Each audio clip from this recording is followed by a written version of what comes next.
U.S. President Donald Trump's continued clashes with China over tech and trade looms heavy over Chinese smartphone vendors who have grown globally in the past few years, creating uncertainty over whether some of these companies may be targeted by Washington, similarly to Huawei. At the Mobile World Congress, MWC, in Barcelona, Chinese electronics players from Xiaomi to Honor and Oppo were out in force, showing off their latest devices. Xiaomi even had its latest electric vehicle, the SU7 Ultra, on show as it looked to create a buzz. Xiaomi also launched a high-end smartphone while Honor announced a $10 billion investment in AI. Oppo touted its AI privacy features, and other lesser-known players like Tecno, owned by Transsion, unveiled products like AI glasses.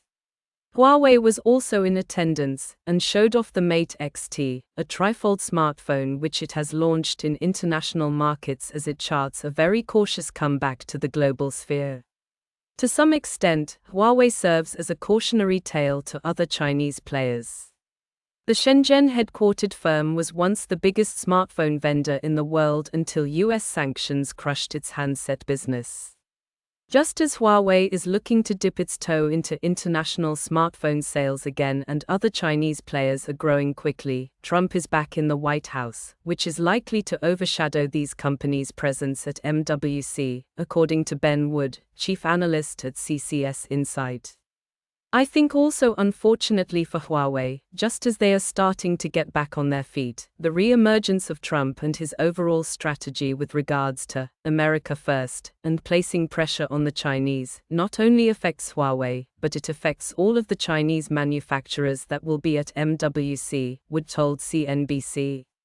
I think it's very much going to be the elephant in the room at MWC with regards to a huge amount of investment and lavish spending by the Chinese manufacturers, with the shadow of what's going to happen in coming months hanging over them.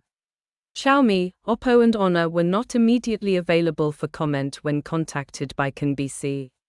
Chinese players have been a feature of MWC for several years as they've expanded their footprint globally. Now 8 of the top 10 smartphone players are headquartered in China, according to Canalys data.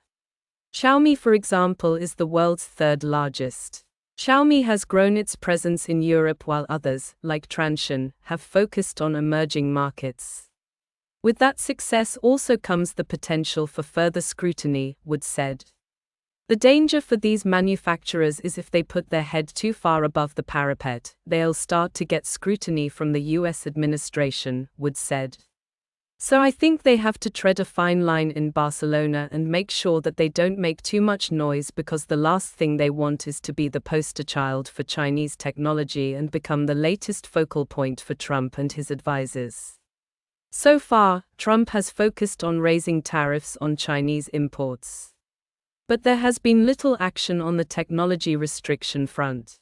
Under the previous President Joe Biden, Washington brought in several rounds of restrictions that looked to cut off China's access to advanced technology in areas such as semiconductors.